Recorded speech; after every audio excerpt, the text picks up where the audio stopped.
Allô tout le monde, bonjour et bienvenue à notre café rencontre de ce matin avec Dr. Éric Simard. Bonjour Éric, bon matin. Hey, bon matin, José. Long week-end qu'on vient de passer, évidemment. Puis c'est drôle maintenant, tu sais, depuis qu'on fait nos entrevues ensemble le mardi matin, comme ça me reste en tête souvent. Puis, tu sais, j'ai eu la chance de voir ma famille, de voir les personnes qui me sont chères. Puis je me disais, je travaille sur ma longévité parce que d'avoir des bons liens significatifs, ça fait partie des critères pour nous aider dans notre longévité. Bref, j'avais une pensée pour toi.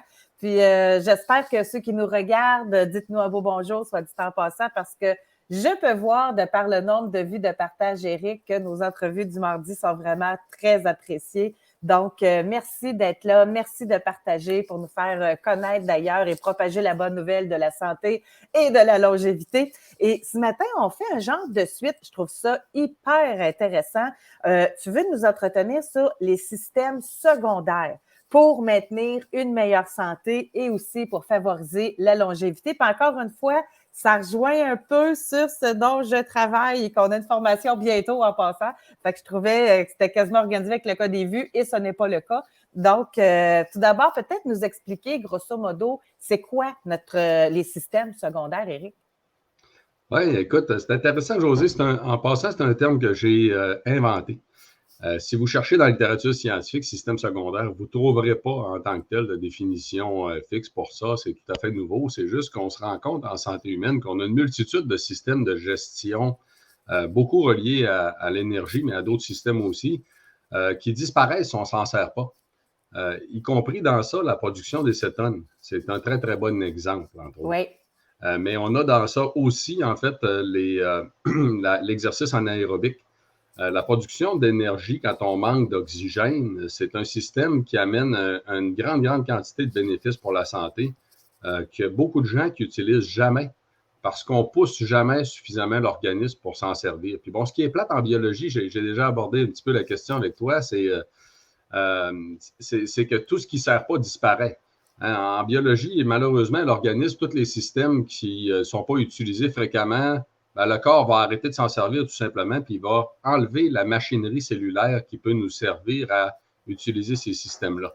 Donc, y compris donc, pour la production des cétones, ça en est un, la libération du glycogène du foie. Mais dans les systèmes secondaires, grosso modo, il y a beaucoup, bon, l'anaérobie, de quoi je parle au juste, c'est quand on fait de l'activité physique, dans laquelle on va y aller suffisamment intensément pour que momentanément nos muscles manquent d'oxygène, bien, automatiquement, ils vont aller produire de l'énergie d'une autre façon qui ne nécessite pas l'oxygène, d'où le terme anaérobie, Oui. Et qui va stimuler un paquet de mécanismes qui sont très, très bénéfiques pour la santé. Donc, comment on fait ça techniquement? J'en ai déjà parlé, je crois, entre autres, c'est le pourquoi en tant que tel que l'exercice de haute intensité, comme par exemple 3 séances de 20 secondes, juste 20 secondes, 3 séances d'affilée de 20 secondes, ça aurait déjà des bénéfices qui seraient équivalents à 45 minutes d'activité physique. Ah oui! Oui, c'est énorme le bénéfice. Ça veut dire, Éric, parce que tu sais, moi, quand je pense à ça, je pense, il y a le HIIT, là, tu sais, là, c'est de l'exercice à haute intensité, il y a des programmes, on va sur YouTube, il y a ça, on peut en trouver partout, mais 3 fois 20 secondes, là, ça veut dire que c'est quelqu'un qui est chez eux, dans sa rue, qui se met à marcher, puis que pendant 20 secondes, il marche vraiment vite ou il court, pendant 20 secondes, il arrête. Ça peut être aussi simple que ça, là. Oui, oui, c'est ça. Mais en fait, il faut courir. Il faut courir. Mais marcher, même C'est si on pas marche vite, assez. ça ne sera pas suffisant. OK. Ça prend quelque chose. J'essayais de me donner une chance, là, mais OK, on court. Ça prend quelque chose qui va nous essouffler, en fait, OK. pour laquelle, OK. justement, l'organisme va réagir parce que momentanément, il va aller à la limite de la capacité qu'il a sur une courte période de temps. Ce qui est intéressant là-dedans aussi, c'est que quand on pousse la machine de cette façon-là, ben, notre barre, notre limite, elle s'éloigne tranquillement, pas vite aussi. Et ça va nous amener à s'améliorer nous autres mêmes. OK. Moi, je m'en rends compte aujourd'hui. Pour moi, même 20 secondes, c'est très court. J'ai de la difficulté à 20 secondes d'être vraiment essoufflé. Il faut que je cours sur une période d'au moins genre 45-50 secondes à fond pour réussir parce que ma barre s'est beaucoup éloignée au fil du temps.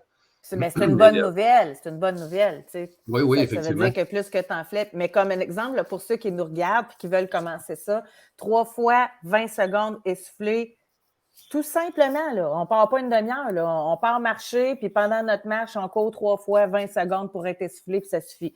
Puis ça, c'est sur une base quotidienne. C'est qu'est-ce que tu nous recommandes? Ah ben, en fait, on n'a pas on n'a pas de fréquence nécessairement reliée à la longévité, par exemple, ou OK. encore au maintien de ces systèmes-là. Moi, je vous dirais qu'on devrait viser à peu près 3 fois par semaine, de le faire en même temps qu'on fait autre chose. Hein. C'est que vous aimez faire des longues marches, faites-les en même temps. OK. Moi, je vais courir à l'occasion. Je cours 2, 3 fois par semaine, à peu près 3 kilomètres. La fin de mon 3 kilomètres, volontairement, je vais faire un sprint, en fait, pour me rendre à la limite de ce que je suis capable de faire. OK. Fait que c'est un des systèmes secondaires. Il y en a plusieurs, en fait. Hein. On a la production des cétones, comme je l'ai mentionné tantôt, hein, qu'on peut essayer de développer donc par l'alimentation cétogène ou encore le jeûne. Oui. On a un terme, en fait, que tu vas peut-être aimer. C'est à la mode actuellement en santé de parler de mitochondries. On s'est rendu compte au cours des dernières années que les mitochondries sont nos petites usines énergétiques, hein, de toutes nos cellules. Sont extrêmement importantes en santé humaine. Ils régulent, entre autres, une multitude de mécanismes anti-cancer en tant que tels. Même, ils vont réguler même une partie de la machinerie de la réparation de notre ADN dans nos cellules. Donc, c'est des organismes qui ne sont pas passifs, en fait. Hein. Nos mitochondries sont actives. Ils vont faire un paquet de trucs pour nous autres. Ceci étant dit, il y a un terme qu'on appelle le découplage mitochondrial. Et là, vous allez dire, où c'est qui s'en va avec ça, que c'est ça. En tant que tel, c'est un gaspillage d'énergie. Vous allez voir, c'est quand même intéressant, qui est relié à la production de chaleur. Fait que tu sais, José, quand les gens prennent des bains thermales, là, ils vont se plonger dans l'eau froide, c'est plus fréquent l'hiver, en fait, là, comme par exemple à un spa, on peut entrer dans l'eau glacée ou encore, bon, il y a des bains thermales qui sont refroidis aussi pendant l'été, qu'on peut en profiter. Il y a beaucoup de bénéfices santé associés à ça. C'est dû, entre autres, à un mécanisme secondaire, à un système secondaire qui va aller produire plus de chaleur que ce qu'on lui demande habituellement. Et là, va maintenir des mécanismes au niveau de nos mitochondries fonctionnels que normalement on n'utiliserait pas. C'est ce qu'on appelle le découplage mitochondrial. C'est que la mitochondrie, au lieu de produire de l'énergie qui va nous servir en tant que telle à bouger, à s'activer, elle va gaspiller volontairement de l'énergie pour produire de la chaleur. D'où le terme, donc, découplage mitochondrial. Et ces mécanismes-là aussi seraient très, très bénéfiques, en fait, pour maintenir d'autres fonctions au niveau des mitochondries. Donc, c'est comme si on disait, en fait, José, que d'un point de vue biologique, notre organisme, si on ne le pousse pas dans certaines limites où on n'irait pas habituellement par notre mode de vie là, très contemporain, ben, tranquillement, pas vite, il va devenir de plus en plus économe, puis il va devenir de plus en plus paresseux, puis il y a un paquet de mécanismes qui sont bénéfiques pour la santé qu'il n'utilisera plus. Donc, c'est ça, en fait, la modulation des systèmes secondaires, c'est de sortir de nos limites sur plein de facettes. Puis dans ça, il y a même, en fait, la question de la tolérance au CO2. C'est intéressant parce que, regarde, moi, je fais, je pense qu'on a déjà parlé ensemble, je fais de l'apnée en plongée, de la plongée, là. Je suis capable de rester très longtemps en dessous de l'eau parce que j'adore ça, tout simplement, aller voir les poissons dans les mers des Caraïbes, etc. Ben, ça se développe, ça, en fait, la tolérance au CO2, la quantité de CO2 qui monte tranquillement dans notre sang. On peut se pratiquer nous-mêmes, en fait. Il y a plein d'exercices de respiration qui vont amener sans avoir de piscine. Là. On est capable, avec différentes techniques, justement, d'améliorer tout ça.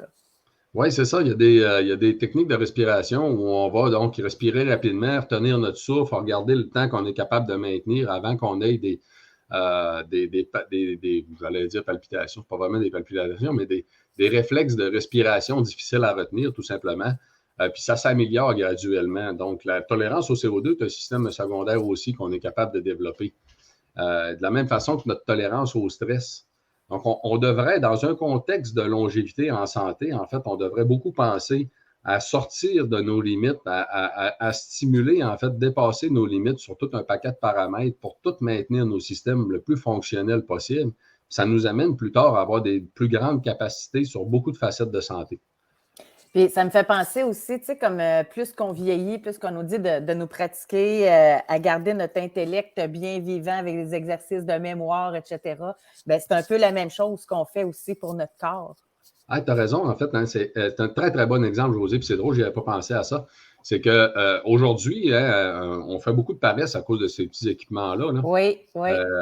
Ouais, où on n'apprend plus de numéro de téléphone, par exemple. Exact. La capacité de la mémoire à mémoriser à très court terme est un système secondaire aussi qu'on pourrait ne pas avoir besoin tout le temps, puis qu'éventuellement, bon, quand tu en as besoin, tu n'en as plus. En fait, c'est de la plasticité neuronale qu'on appelle. Ben, ça aussi, ça s'entretient. Et puis en vieillissant, même, en fait, là, les neurologues appellent ça de garder, en fait, un volume, une capacité, en fait, au niveau cognitif qui va créer une réserve. On appelle ça la réserve cognitive en tant que telle, qui effectivement est un système secondaire. Ce n'est pas quelque chose qu'on sera obligé d'avoir nécessairement pour vivre, mais qu'on peut l'entretenir, en fait, on peut le développer, puis ça peut nous permettre de garder des meilleures capacités plus longtemps dans notre vie. Donc, effectivement, c'est un très, très bon exemple, en fait, d'un système secondaire. Et moi, Éric, je vais en profiter parce que c'est le dernier bye-bye plateau qu'on offre avant l'été. Là. Après ça, c'est congé, l'été, les gens sont en vacances, etc.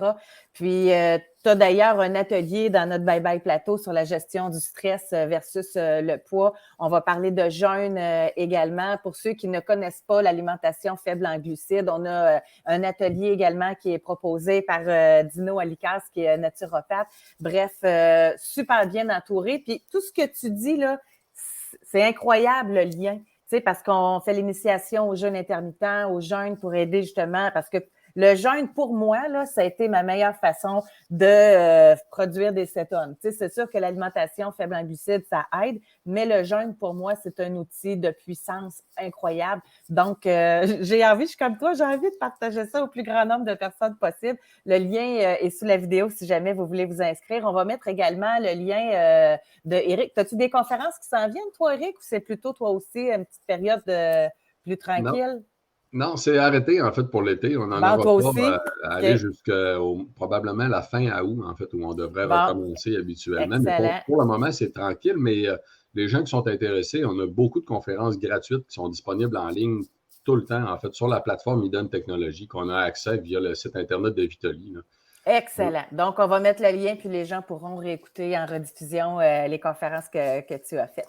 Éric, merci beaucoup d'avoir été avec nous encore une fois cette semaine. On se dit à la semaine prochaine. Merci tout le monde. Passez une belle journée. Si vous avez aimé, cliquez j'aime ou dites-nous un beau petit bonjour et partagez. Bye tout le monde. Bye bye.